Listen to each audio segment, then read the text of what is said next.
Alaika sallallahu, oh Muhammad, salam kemuliaan bagimu. Alaika sallallahu, oh Muhammad, kaulah inspirasi jiwaku. Dan tema pada malam hari ini adalah tentang Rasulullah.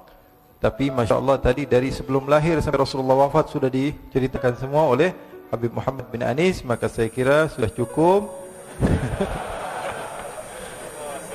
bahwa umat zaman terdahulu mereka kalau misalnya sedang jalan ke tempat-tempat untuk beribadah mereka, kemudian kaki mereka terkena najis, maka kaki mereka wajib dipotong. Kalau tidak, salat mereka tidak akan pernah sah. Kita sering baca Quran. Setelah kita baca Quran, kita cium Al-Quran. Yang kita cium apa? Kulitnya, jilidnya, betul tidak? Sampulnya. Coba kasih tahu pada saya, ada atau tidak ulama yang mengatakan sampul Al-Quran termasuk dari Al-Quran? Cari ulama manapun, mereka tidak akan mengatakan bahawa sampul Al-Quran termasuk daripada Al-Quran. Orang yang sering minum minuman keras, Rasulullah SAW marah, murka. Rasulullah kalau yang berhubungan dengan Rasulullah tidak marah. Tapi kalau sudah berhubungan dengan agama, Rasulullah SAW adalah orang yang paling marah, orang yang paling istiqamah dalam kebenaran. Sehingga apa yang berlaku? Sebagian sahabat mengatakan la'natullahi ala Nu'aiman, semoga Allah melaknat Nu'aiman, dia mempermainkan Rasulullah. Kalau kata Rasulullah SAW, Nu'aiman kamu mau ajak, mau ngapain?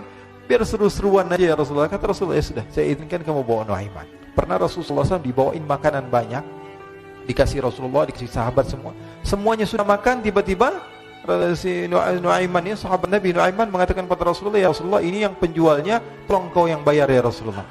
Ketika Sayyidina Abu Bakar pulang, Sayyidina Abu Bakar cari, mana ini Suwaibit? Kita semua sudah lapar. Kata Nu'aiman dengan mudahnya dia mengatakan, sudah saya jual wahai Abu Bakar. Pulang ke Madinah, kisah ini diceritakan di hadapan Rasulullah SAW. Maka perawi mengatakan, fadhahikan nabiyyu hatta badat nawajiduhu. Ketika diceritakan kisah Nu'aiman tersebut dengan Suwaibit, Rasulullah tertawa sejadi-jadinya sehingga gigi geraham Rasulullah SAW nampak di wajah mata para sahabat. Sehingga perawi lain mengatakan 1 tahun berlalu Rasulullah, setiap ada tamu yang datang kepada Rasulullah, Rasulullah akan ceritakan kisah Nu'aiman menjual Suwaibit.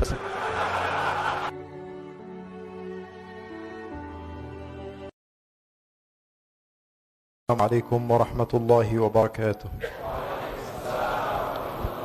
Alhamdulillah wa sallallahu wa sallam wa baraka ala Rasulillah Muhammad ibn Abdullah wa ala alihi wa sahbihi wa man walah. Wa la hawla wa la quwwata illa billah. Allahumma inni a'udzu bika min 'ilmin la yanfa' wa 'amalin la yurfa' wa qalbin la yakhsha' wa du'a'in la yustajabu laha. Wa salli Allahumma bi jamalika wa jalalika ala sayyidina Muhammadin warzuqna kamalal mutaba'ati lahu zahiran wa batinan fi afiyatin wa salam walhamdulillahi rabbil alamin. Alhamdulillah, kita bersyukur kepada Allah subhanahu wa ta'ala. Pada malam hari ini Allah subhanahu wa ta'ala mengumpulkan kita di tempat yang mulia, di masjidnya Allah subhanahu wa ta'ala. Di dalam sahih Nabi Muhammad sallallahu alaihi wasallam mengatakan, ahabbul biladi ilallahi masajiduha. Tempat-tempat yang paling Allah subhanahu wa ta'ala cintai adalah masjid-masjidnya Allah. Dan sudah barang tentu bahawa sesungguhnya Allah tidaklah akan memberikan izin kepada sembarangan orang untuk memasuki tempat yang paling dicintai oleh Allah. Pasti Allah subhanahu wa ta'ala akan memilih daripada makhluk-makhluk yang Allah subhanahu wa ta'ala berikan kecintaan kepada makhluk tersebut, sehingga dia mampu untuk memasuki tempat yang paling dicintai oleh Allah. Maka sebagaimana yang dikatakan Habib Muhammad tadi, kita harus banyak husnudzan kepada Allah subhanahu wa ta'ala dan yakin bahawa kita ini adalah makhluk yang dicintai oleh Allah. Allah masih izinkan kaki kita melangkah di tempat-tempat yang baik. Allah masih kasih izin kepada lisan kita untuk mampu memanggil nama Allah, menyeru nama Allah subhanahu wa ta'ala. Karena sebagian orang mungkin Allah subhanahu wa ta'ala haramkan lisan mereka untuk bisa memanggil nama Allah. Tapi kita masih bisa manggil nama Allah, masih bisa, masih mampu memanggil nama Allah, masih bisa memanggil nama Allah, Allah, Allah, Allah, Allah, Allah. Nama yang indah, nama yang nikmat disebut. Oleh karena itu kita bersyukur kepada Allah subhanahu wa ta'ala. Dan tema pada malam hari ini adalah tentang Rasulullah. Tapi Masya Allah tadi dari sebelum lahir sampai Rasulullah wafat sudah diceritakan semua oleh Habib Muhammad bin Anis. Maka saya kira sudah cukup Masya Allah, Nabi Muhammad SAW, kata sebagian ulama bahwa bagaimana mungkin kita mampu memuji Rasulullah SAW sementara Allah pencipta kepada Nabi Muhammad memuji Rasulullah SAW.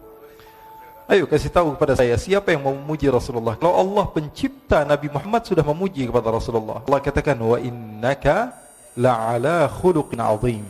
Orang yang memahami bahasa Arab ataupun sastra daripada keilmuan di dalam bahasa Arab, dia akan tahu tidaklah dimulai kalimat dengan waw kecuali artinya adalah taukid. Tidaklah dimulai dengan inna harfu taukid, kaf harful khitab yufidu taukid, lam lamut taukid, ala lil isti'la yufidu taukid, khuluqin azim itu di dalam ilmu nahwu namanya na'ad dan man'ud yang juga berartikan taukid. Allah Subhanahu wa ta'ala memuji Rasulullah seakan-akan Allah katakan, sesungguhnya engkau adalah orang yang paling dan tidak ada selesai. Nabi Muhammad sallallahu alaihi wasallam adalah makhluk yang paling dipuji oleh Allah. Kenapa kok Rasulullah sallallahu alaihi wasallam dilebih-lebihkan? Kok nabi-nabi yang lain tidak dilebihkan? Ini perintah Allah. Baca Al-Quran. Allah katakan, wa kadzalika faddalna ba'dahum 'ala ba'd.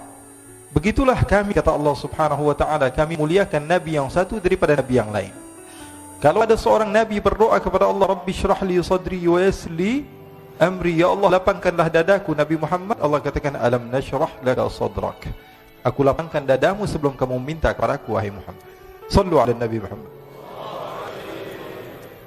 Kalau ada seorang nabi, diceritakan bahawa Nabi Yusuf alaihi salatu wassalam, ketika beliau hadir di satu tempat dan sahabat-sahabat Zulaikha dihadirkan apel, kemudian mereka memotong, yang potong tangan jemari mereka, maka dikatakan, wa sahbu Zulaikha law ra'ayna jabinahu la atharna taqti'ul qulubi 'ala al-aidi.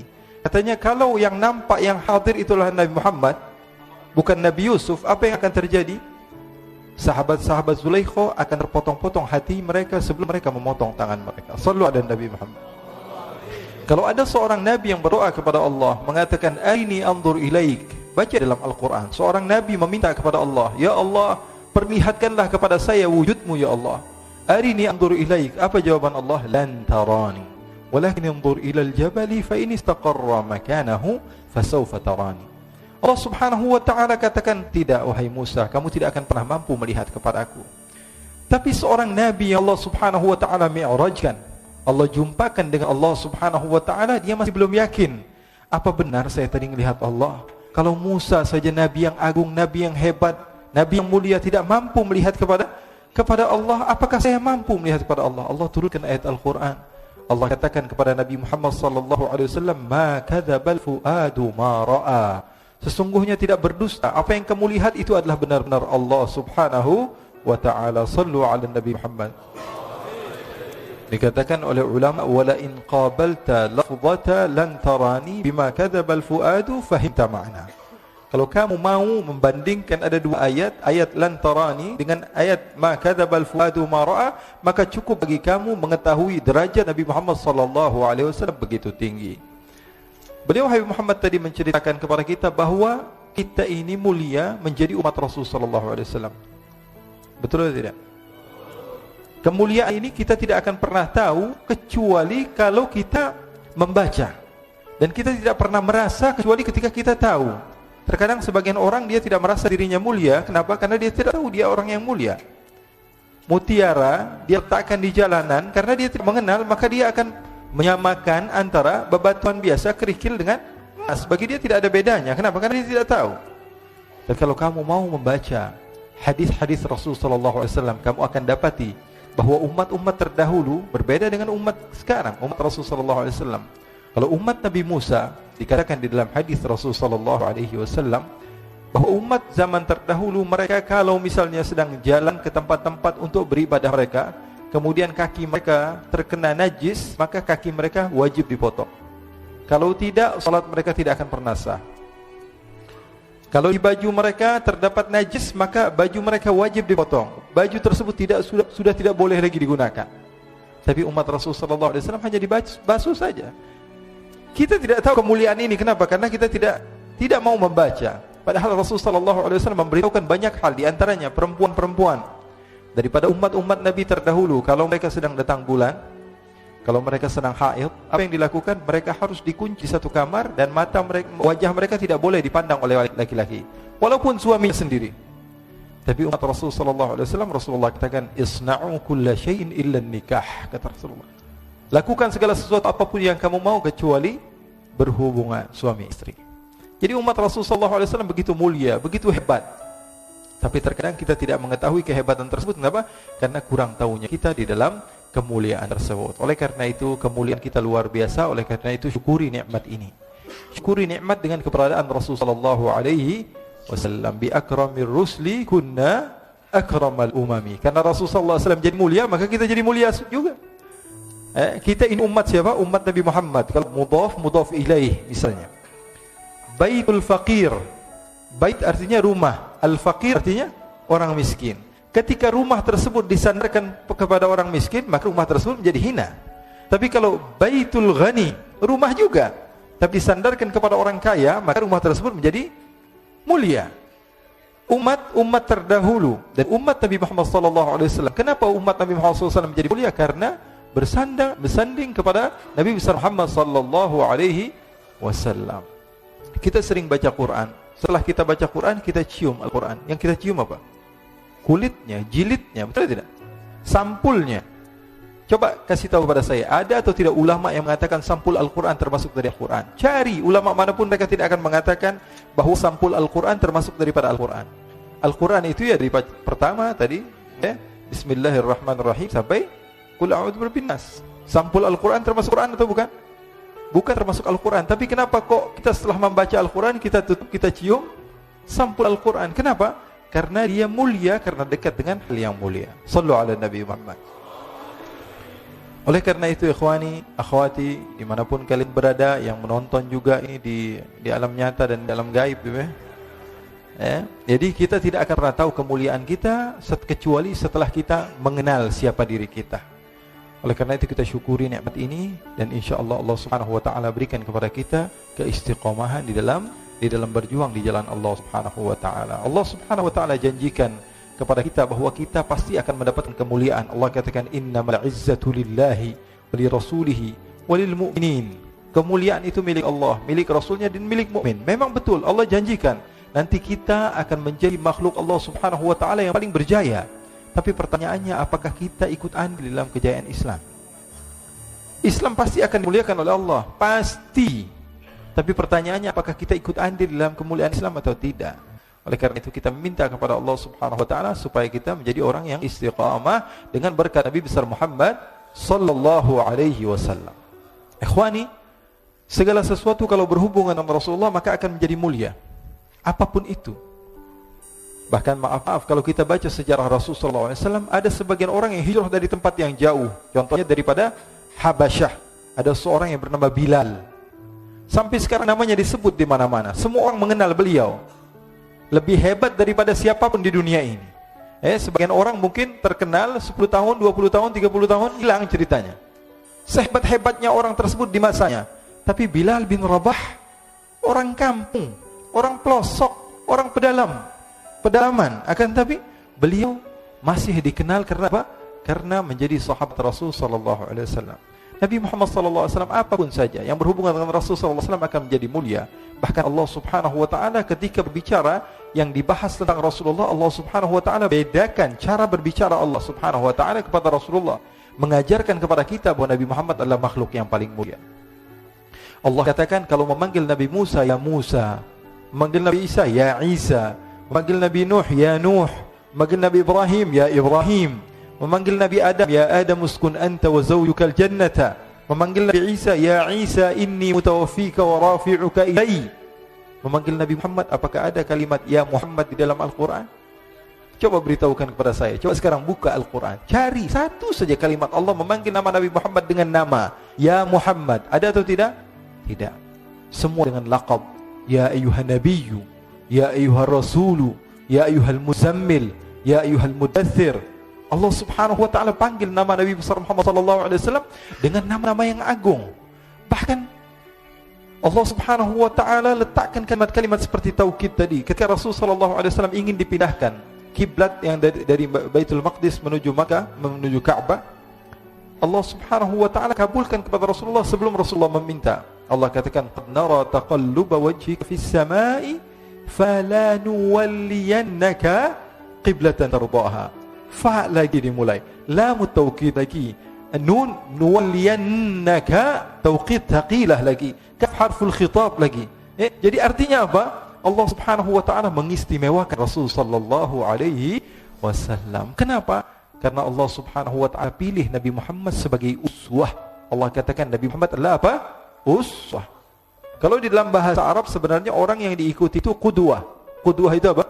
Orang yang diikuti. Contohnya dalam fiqih mungkin kita baca syurutul qudwah. Tapi Allah Subhanahu wa taala sebutkan Nabi Muhammad uswah. Contoh di dalam segala hal. Dalam urusan duniawi, urusan ukhrawi. Nabi yang berjumpa dengan Allah, Mi'raj, berjumpa dengan Allah. Kalau kita masuk ke istana negara atau masuk ke tempat yang mulia, menurut kita pulang-pulangnya udah belagu. Kita sudah update, kita sudah kasih tahu semua orang. Ini berjumpa dengan Allah Subhanahu wa taala. Pulang ke rumahnya ngelihat ada kucing dikasih minuman, gelas yang sama Rasulullah minum dari kucing tersebut. Sallu ala Nabi Muhammad. Yang berjumpa dengan Allah Subhanahu wa taala turun ke bumi, istrinya enggak bisa naik untanya karena agak sedikit tidak tinggi, istrinya yang bernama Safiyah. Rasulullah sallallahu alaihi wasallam letakkan kakinya untuk dinaiki istrinya, bahkan dalam riwayat punggung Rasulullah sallallahu alaihi wasallam dijadikan injakan untuk istrinya. Sallu ala Nabi Muhammad. Bahkan Rasul sallallahu alaihi wasallam tidak malu. Sayyidatuna Aisyah ditanya, "Rasulullah, ini apa bedanya kok kamu bisa ngobrol sama Rasulullah? Kalau kami ini katanya di luar melihat Rasul sallallahu alaihi wasallam itu takut." Orang kata Sayyidina Ali bin Abi Thalib yang berjumpa dengan Rasul sallallahu alaihi wasallam akan ahabah wa idza khalatahu ma'rifatan ahabbah. Orang kalau berjumpa dengan Rasulullah sekilas begitu gugup, gemetaran, enggak bisa ngomong. Bahkan katanya sebagian sahabat itu sudah dicatat nih mau ngomong apa. Di depan Rasul sallallahu alaihi wasallam enggak bisa ngomong. Sampai seorang perempuan ketika ditanya kepada Rasulullah, "Alaki hajat? Kamu punya hajat kepada saya?" Dia mengatakan, enggak bisa ngomong. Tak dia. Enggak bisa ngomong. Kata Rasulullah, "Ya miskinah, alaiki bisakinah." Wahai orang perempuan yang aku kasihan kepadamu, tenang saja. Saya ini tidak ada beda dengan kamu. Saya ini adalah apa? Anak daripada seorang perempuan yang makan dendeng, kata Rasulullah. Dendeng apa dendeng itu namanya? Dendeng. Makan daging, kata Rasulullah. Tidak ada bedanya. Nabi Muhammad SAW kata sahabat, "Wahai Aisyah, kok bisa?" Ini Siti Aisyah kan selalu banyak terkadang masalah-masalah yang diceritakan oleh Siti Aisyah. Bahkan Siti Aisyah pernah menceritakan, "Kami ini pernah punya masalah sama Rasulullah. Saya ini pernah punya masalah sama Rasulullah. Suatu saat saya ngambek sama Rasulullah. Akhirnya Rasulullah mengatakan, 'Wahai Aisyah, kita cari jalan keluar. Gimana caranya supaya kita baikan?' Kata Rasulullah SAW, 'Gimana kalau saya panggil penengah antara kita berdua?' Kata Aisyah, 'Oke, wahai Rasulullah.' Kemudian Rasulullah mengatakan, 'Apakah kamu mau Umar?' Umar enggak mau. Umar orangnya keras. 'Apakah kamu mau Utsman?' Utsman enggak. Utsman ini orangnya terlalu pemalu. Jadi Rasulullah menawarkan, 'Apakah Ali bin Abi Thalib?' Ali bin Abi Thalib sepupu kamu dan menantu kamu ya Rasulullah, pasti dia akan memenangkan kamu. Terus kamu maunya siapa?' Abu Bakar As-Siddiq. Nah, Abu Bakar orang yang tepat katanya. Orangnya bijak, padahal bapaknya sendiri. Siti Aisyah mengatakan apa? Ini orang yang bijak, orang yang tepat. Ya sudah, panggil Abu Bakar. Dipanggil Sayyidina Abu Bakar As-Siddiq. Sayyidina Abu Bakar sudah malu nih, di hadapan Rasulullah sallallahu alaihi wasallam. "Ada apa ya Rasulullah?" Kata Rasulullah sallallahu alaihi wasallam, "Wahai Abu Bakar, saya memanggil kamu ke tempat ini untuk menjadi penengah antara saya dan Aisyah. Karena saya memiliki masalah, kamu bukan sahabat saya dan kamu bukan ayah daripada Aisyah. Sekarang kamu sebagai penengah antara masalah kami berdua." Kata Sayyidina Abu Bakar, "Oke ya Rasulullah." Duduk Sayyidina Abu Bakar. Maka Sayyidina Abu Bakar bertanya, "Siapa yang mau menceritakan?" Maka Rasulullah SAW katakan, "Wahai Aisyah, saya atau kamu dulu yang memulai?" Maka Sayyidatuna Aisyah mengatakan, "Kamu dulu yang memulai ya Rasulullah, tapi tolong jangan berdusta." Sayyidatuna Aisyah mengatakan hal yang sedemikian rupa, "Kamu saja ya Rasulullah yang berkata dahuluan, tak akan, tapi tolong jangan dusta." Sayyidina Abu Bakar berdiri marah, langsung mau mukul Sayyidina Abu Bakar. "Masa Rasulullah kamu katakan pendusta? Masa Rasulullah kamu katakan berbohong?" Ketika mau ditampar oleh Sayyidina Abu Bakar, ditahan oleh Rasulullah SAW. Kata Rasulullah, "Aku memanggil kamu ke sini bukan untuk memukul istri saya, tapi saya memanggil kamu ke sini untuk menyelesaikan masalah saya dan Aisyah." Maka larilah Sayyidina Abu Bakar, disuruh pulang oleh Rasulullah SAW. Lalu Sayyidatuna Aisyah memeluk Rasulullah dan mengatakan, Rasulullah SAW katakan pada Sayyidatuna Aisyah, "Kamu lihat betapa hebatnya suami kamu menyelamatkan kamu dari musuh kamu." Sehingga Sayyidatina Aisyah malu dan mendekat kepada Rasulullah SAW. Ikhwani, Rasulullah SAW kehidupannya seperti kita, tidak ada beda. Jadi jangan kira bahwa sungguhnya kehidupan Rasulullah SAW ketika itu hanya khusyuk dalam ibadah saja. Tidak, Rasulullah SAW hidup dengan kesenangan, hidup dengan keharmonisan, hidup dengan apa? Hidup dengan canda, tawa. Rasulullah SAW didatangi seorang perempuan bawa air. Ya Rasulullah, tolong doakan suami saya sedang sakit ya Rasulullah. Kata Rasulullah, siapa suami kamu? Suami saya Jabir bin Abdullah. Oh, yang matanya ada hitamnya ya, kata Rasulullah. Bingung istrinya, ada hitamnya atau tidak? Coba, kata Rasulullah, kamu pulang dulu, kamu lihat ada hitamnya atau tidak. Pulang dia, ditanya sama suaminya, sudah dapat doa dari Rasulullah? Rasulullah tanya, mata kamu ada hitamnya atau tidak? Maka kata Jabir bin Abdullah, dia mengatakan semua mata pasti ada hitamnya. Akhirnya dia pun pulang ke Rasulullah SAW dan mengatakan, ya Rasulullah, suami saya matanya ada hitamnya. Sehingga Rasulullah SAW tersenyum. Rasulullah SAW pernah didatangi seorang wanita. Kemudian Rasulullah datang ke rumah Siti Aisyah. Ketika itu Siti Aisyah sedang duduk sama nenek yang sudah tua. Kata Rasulullah SAW, wahai Aisyah, siapa itu? Ini sahabat saya, Rasulullah sering duduk sini ngumpul sama saya, kata Siti Aisyah. Kata Rasulullah SAW, kasih tahu dia nggak bakalan masuk surga. Dikasih tahu sama Siti Aisyah, nangis ini nenek ini. Akhirnya pulang ke rumahnya nangis terus-menerus setiap hari, sehingga dia tidak pernah datang lagi ke rumah Siti Aisyah. Rasulullah tanya, mana nenek-nenek yang biasa duduk sama kamu wahai Aisyah? Sekarang sudah selalu nangis ya Rasulullah. Kenapa? Karena dia dikatakan oleh engkau, ma yantiqu 'anil hawa in huwa illa yuha. Nabi Muhammad tidak mungkin berdusta. Nenek ini yakin dia tidak akan pernah masuk surga. Maka Rasulullah SAW tersenyum dan mengatakan, wahai Aisyah, bukan itu yang kumaksud. Nanti kalau dia masuk surga, dia berubah, nggak jadi nenek-nenek lagi. Di surga tidak ada nenek-nenek, kata Rasulullah SAW. Ini riwayatnya sahih. Bahkan, ikhwani, diriwayatkan oleh Imam Ahmad bin Hanbal dalam musnadnya, bahwa ada seorang laki-laki yang bernama Nuaiman. Ini Nuaiman, di kehidupan Rasulullah SAW ada orang yang seperti itu gitu. Orang yang sering minum minuman keras. Rasulullah SAW marah, murka. Rasulullah kalau yang berhubungan dengan Rasulullah tidak marah. Tapi kalau sudah berhubungan dengan agama, Rasulullah SAW adalah orang yang paling marah, orang yang paling istiqomah dalam kebenaran. Maka Rasulullah panggil Nuaiman, apa yang kau lakukan? Dia katakan, aku minum minuman keras ya Rasulullah. Rasulullah cambuk dia. Kemudian dia bertobat kepada Allah. Kemudian ketahuan lagi minum. Kemudian dicambuk lagi oleh Rasulullah SAW, sehingga sebagian sahabat memukul dia dengan pukulan yang banyak. Sehingga apa yang berlaku? Sebagian sahabat mengatakan, la'natullahi ala Nuaiman. Semoga Allah melaknat Nuaiman. Dia mempermainkan Rasulullah. Dia bilang sudah mau taubat tapi minum lagi. Dia bilang sudah mau taubat tapi minum lagi. Maka Rasulullah SAW mengatakan, la tal'anuh fa innahu yuhibbullaha wa rasulah. Kata Rasulullah, jangan kamu laknat Nuaiman, karena dia itu cinta sama Allah, cinta sama Rasulnya. Dalam riwayat dia dicintai Allah dan dicintai oleh Rasulnya Muhammad sallallahu alaihi wasallam. Ibn Majah menceritakan bahwa Nuaiman ini pernah suatu waktu diajak oleh Sayyidina Abu Bakar pergi ke negeri Syam. Negeri Syam itu di mana? Seperti yang diceritakan tadi, antara daerah Suriah, Lebanon, Yordania, kemudian Palestina. Daerah seperti itu. Umumnya orang Quraisy pada masa itu, mereka memiliki rihlah berdagang, membeli dagangan ke Syam, kemudian dijual lagi di kota Makkah. Ketika itu Rasulullah SAW didatangi Abu Bakar. Abu Bakar mengatakan kepada Rasulullah, ya Rasulullah, saya mau izin ya Rasulullah. Mau apa? Saya mau ajak dua sahabat kamu ini ikut berdagang ya Rasulullah. Siapa, kata Rasulullah? Nuaiman.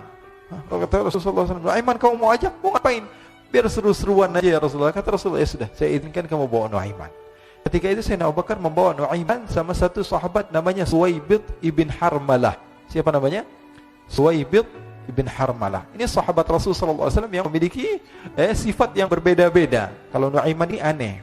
Pernah Rasulullah SAW dibawain makanan banyak, dikasih Rasulullah, dikasih sahabat semua. Semuanya sudah makan, tiba-tiba si Nuaiman ini, sahabat Nabi Nuaiman mengatakan kepada Rasulullah, ya Rasulullah, ini yang penjualnya, tolong kau yang bayar ya Rasulullah. Makanan udah habis. Makanan udah habis, Rasulullah SAW bingung, saya yang bayar. Akhirnya Rasulullah katakan kepada sahabat, ayo keluarkan uang, kita patungan, kita bayar. Rasulullah aja mainin, apalagi kita orang. Sallu ala Nabi Muhammad.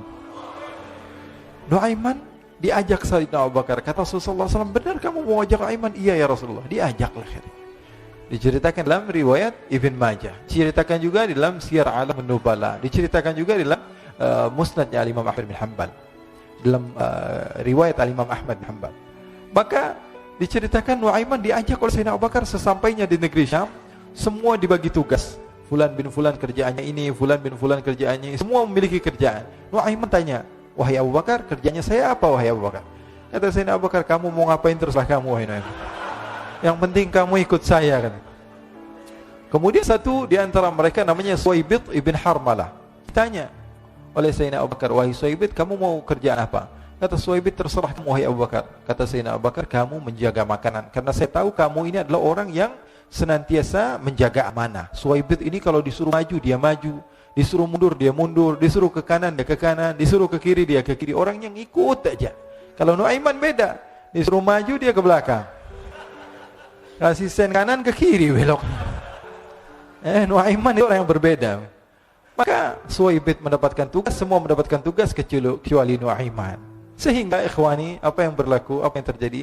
Sayyidina Abu Bakar pergi sibuk dengan kesibukannya, sehingga datanglah waktu siang. Nuaiman sudah lapar. Nuaiman cari makanan. Dia enggak punya uang, diajak Sayyidina Abu Bakar tapi tidak diberikan uang. Sehingga dia cari-cari makanan, dia tahu Suwaibit yang jaga makanan, dikatakan, wahai Suwaibit, saya mau makan, berikan kepada saya satu roti saja. Yang terpenting apa? Saya makan sekarang, saya sudah lapar. Kata Suwaibit, ya Allah Nuaiman, kita tunggu Abu Bakar saja sehingga dia datang, karena ini amanat. Amanat dari Abu Bakar, saya tidak boleh berikan pada siapapun kecuali atas izin Abu Bakar. Kata Nuaiman, kasih saya makanan, kalau tidak saya bikin masalah sama kamu. Merah wajahnya Suwaibit, karena dia tahu, jangankan saya Rasulullah aja dimainin. Bingung, apa yang harus saya lakukan? Akhirnya Nuaiman bilang, gampangannya aja, kata Nuaiman, kamu kasih saya makanan, atau kalau tidak saya bikin masalah sama kamu. Bingung Suwaibit, pikir panjang. Setelah itu dia katakan, ya sudah Nuaiman, saya tetap mau jaga amanah Abu Bakar, karena saya takut ini adalah perintahnya Allah, perintahnya Rasulullah SAW, dan perintah daripada Abu Bakar sahabatnya Nabi. Kata Nuaiman, kalau memang begitu kamu maunya, ya sudah, berarti kamu ngajakin berantem sama saya. Nuaiman pergi ke pasar. Dia cari-cari tempat penjualan hamba sahaya. Dia lihat-lihat beberapa hamba sahaya. Ini berapa harganya? Ini katanya 10 qalanis. Ini berapa? Ini harganya, hitungan orang zaman dahulu, kita sih hitung seperti dirham, berapa ratus dirham gitu, 200 dirham. Yang ini berapa? 300 dirham. Yang ini berapa harga hamba sahaya? 300 dirham. Harganya antara 300, 200 sampai 100. Kemudian Nuaiman mengatakan kepada penjual hamba sahaya tersebut, saya punya juga hamba sahaya, tapi saya jual cuma 20 dirham saja, murah. Katanya, apa benar ada hamba saya harganya segitu? Iya, karena dia punya aib, ada kekurangan. Apa? Nanti kalau kalian tangkap, dia bakalan teriak, saya ini bukan hamba sahaya tapi orang merdeka. Akhirnya semua orang berkumpul mau beli. Ini Nuaiman sama Nuaiman diajak ke Suwaibit bin Harmalah tadi. Kata Nuaiman, itu ada orang yang berdiri sedang menjaga makanan, itu hamba sahaya saya, tangkap saja. Oh baik. Diberikan uang 20 dirham, dimasukkan oleh Nuaiman ke kantongnya, kemudian Suwaibit ditangkap. Ketika ditangkap, Suwaibit teriak, saya bukan hamba saya orang merdeka. Maka orang-orang tersebut mengatakan, saya sudah tahu kekurangan kamu. Ini memang kekurangan kamu, memang kamu, tapi saya tidak perlu dengan budget kamu, yang penting kerjanya kamu. Ya kan hamba saya untuk apa? Untuk kerja, mau dia ngomong apa, mau ngomel, terserah, yang penting dia mau kerja. Akhirnya ditangkaplah Suwaibit dan dijual di pasar. Nuaiman punya uang banyak ini. Dia beli makanan, dia beli minuman, dia beli hadiah buat Rasulullah. Dia beli macam-macam di negeri Syam ini. Waktu itu adalah superpower, adidaya Romawi. Pada masa itu semua barang mahal, tapi Nuaiman banyak uangnya. Dia belanja ini, belanja itu, sehingga Sayyidina Abu Bakar pun pulang. Ketika Sayyidina Abu Bakar pulang, Sayyidina Abu Bakar cari, mana ini Suwaibit? Kita semua sudah lapar. Kata Nuaiman dengan mudahnya dia mengatakan, sudah saya jual wahai Abu Bakar. Maka Sayyidina Abu Bakar bertanya, apa yang kau lakukan wahai Nuaiman? Diceritakan oleh Nuaiman dengan jujur. Nuaiman ini orangnya apa adanya, tapi nyusahin. Saya jual. Akhirnya dibawa oleh Nuaiman, Sayyidina Abu Bakar pergi ke mana? Ke pasar, lalu dibeli lagi oleh Sayyidina Abu Bakar As-Siddiq. Suwaibit yang tadinya orang merdeka menjadi hamba sahaya sebentar, kemudian dibeli lagi oleh Sayyidina Abu Bakar. Pulang ke Madinah, kisah ini diceritakan di hadapan Rasulullah SAW. Maka perawi mengatakan, fadhahikan nabiyyu hatta badat nawajiduhu. Ketika diceritakan kisah Nuaiman tersebut dengan Suwaibit, Rasulullah tertawa sejadi-jadinya sehingga gigi geraham Rasulullah SAW nampak di wajah mata para sahabat. Sehingga perawi lain mengatakan 1 tahun berlalu Rasulullah, setiap ada tamu yang datang kepada Rasulullah, Rasulullah akan ceritakan kisah Nuaiman menjual Suwaibit. Jadi ada ikhwani, jangan kalian kira Rasulullah SAW itu hidup di satu masa sahabat-sahabatnya itu seperti ustaz-ustaz yang khusyuk, yang kayak Habib bin Ais ini banyak. Bahkan ikhwani, mungkin di akhir karena masanya sudah habis, pernah suatu waktu Rasulullah SAW didatangi asyraf, delegasi dari beberapa negara yang ingin mengenal apa itu agama Islam. Sehingga mereka datang kepada rumah Rasulullah SAW membawa unta, kendaraan yang ketika itu kendaraan yang paling mahal mereka miliki, untanya yang paling mewah. Diikat di depan rumah Rasulullah SAW. Tamunya pun masuk, duduk bersama Rasulullah SAW. Di depan rumah Rasulullah SAW ada beberapa sahabat. Ada Sayyiduna Hamzah, kalian tahu Sayyidina Hamzah adalah orang yang pemberani. Ada Sayyiduna Umar, kalian tahu Sayyidina Umar adalah orang yang pemberani. Ada Sayyiduna Ali bin Abi Thalib, ada Sayyiduna Sa'ad bin Abi Waqqas. 4 sahabat ini lagi nongkrong gitu depan rumahnya Rasulullah SAW. Berjaga sebelum Allah Subhanahu wa taala turunkan ayat wallahu ya'simuka minan nas. Ketika mereka sedang asyik duduk, tiba-tiba Nuaiman datang. Ini Nuaiman kalau datang pasti bikin sesuatu yang aneh. Bahkan dikatakan tidaklah Rasulullah SAW dalam keadaan bersedih, kecuali Nuaiman datang Rasulullah akan tersenyum. Jadi sebagian sahabat itu senang kalau sudah Nuaiman datang, pasti Rasulullah bahagia. Tapi ketika itu Nuaiman datang, ingin duduk bareng Sayyidina Hamzah. Sayyidina Hamzah katakan kepada Nuaiman, bercanda begitu. Nuaiman, kamu lihat unta orang datang dari luar Arab ini. Lihat, kata Nuaiman, ini besar banget ini, badannya besar gitu. Dagingnya pasti banyak. Iya nih kalau kita sate enak nih ntar malam. Kata Nuaiman. Kata Sayyidina Hamzah, apakah kamu berani? Kata Nuaiman, saya berani aja asal kalian gak bilang sama Rasulullah. Kata Sayyidina Hamzah, benar wahai Nuaiman, benar. Akhirnya Sayyidina Hamzah lupa masalah itu, cuma bercanda-bercanda saja. Sayyidina Hamzah lagi asik sama Sayyidina Umar, Sayyidina Ali. Tiba-tiba apa? Ternyata ketika dia melihat unta tersebut sudah pisah antara kepala sama badannya. Nuaiman mengatakan, wahai Hamzah, ini unta saya sudah potong, saya mau pergi sebentar, kalau Rasulullah cari saya, tolong jangan beritahu di mana saya. Nanti kalau keadaan sudah aman, mari kita nyate bareng-bareng. Ini ada yang seperti itu di zaman Rasulullah SAW. Maka dia pun berlari dan berlari mencari satu tempat supaya Rasulullah SAW dia selamat daripada Rasulullah SAW. Sehingga Sayyidina Hamzah bingung, ini kalau Rasulullah keluar gimana? Ada Hamzah Asadullah, ada Ali bin Abi Thalib, ada Umar, gak bisa jaga kendaraan tamunya Rasulullah sallallahu alaihi wasallam. Akhirnya benar apa yang terjadi, ikhwani. Rasul sallallahu alaihi wasallam tamunya mau pulang. Ketika dia buka pintu, tamu melihat apa? Untanya sudah begitu, maka teriak, "Wa naqata, unta kami wahai Muhammad. Baru mau kenal Islam, unta kami, kendaraan kami sudah dibuang." Rasulullah SAW lihat Sayyidina Hamzah, lihat Sayyidina Ali. Mereka gak bisa ngomong, mereka hanya bilang apa? Nuaiman ya Rasulullah. Rasulullah perintahkan Sayyidina Umar, wahai Umar, sekarang kamu ambil uang, kemudian kamu gantikan, kemudian kamu berikan 2 kali lipat daripada harta unta ini, sehingga apa? Agama Islam tidak didengar dengan sesuatu yang tidak baik di luar sana. Akhirnya diberikan harta, diberikan unta yang baru dan diberikan harta yang lebih untuk orang tersebut, sehingga orang tersebut tidak menjelek-jelekan agama Islam. Kata Rasulullah SAW, dan sekarang waktunya kita balas dendam sama Nuaiman. Nuaiman ternyata berlari tempat yang jauh sampai hampir keluar dari kota Madinah. Dia dapatkan seorang sahabat Nabi yang hadir juga dalam peperangan Badar, namanya Al-Miqdad bin Al-Aswad. Siapa namanya? Al-Miqdad bin Al-Aswad ketika itu sedang menggali sumur. Ketika sedang menggali sumur, Nuaiman datang. Nuaiman katakan kepada Miqdad, wahai Miqdad, wahai sahabat Rasul, kamu orang yang hadir dalam peperangan Badar, kamu adalah orang yang hebat. Dipuji-puji sama Nuaiman. Ada maunya ini.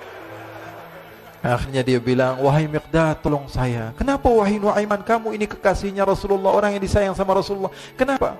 Saya ini sedang dikejar-kejar orang jahat. tolong selamatkan saya pengen masuk ke dalam sumur, boleh atau tidak? Kata Miqdad, siapa yang mengejar kamu? Pokoknya saya dikejar sama orang-orang, kamu mau atau tidak selamatkan saya? Kata, sudah, selagi kamu itu adalah sahabat Nabi, silahkan kamu masuk. Masuk akhirnya Nuaiman ke dalam sumur tersebut. Lalu Nuaiman mengatakan, wahai Miqdad, dia keluar lagi, nanti kalau ada yang cari saya, tolong jangan beritahu saya di dalam sumur ya. Kata Miqdad, baiklah. Kata Nuaiman, siapapun yang bertanya tentang saya, kamu tidak akan kasih tahu? Iya, kata. Walaupun Rasulullah yang tanya saya? Katanya, mungkin Rasulullah datang ke tempat sejauh ini. Iya, walaupun Rasulullah. Akhirnya masuk Nuaiman.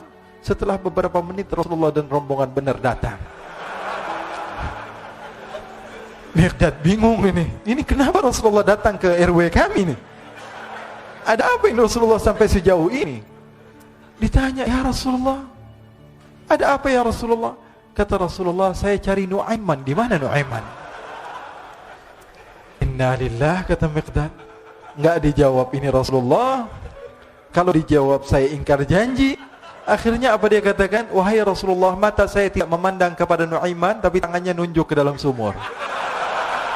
Sahabat. Apa dia bilang? Mata saya tidak melihat kepada Nuaiman, tapi tangannya nunjuk ke sumur. Akhirnya dibuka sama Rasulullah, Nuaiman muncul.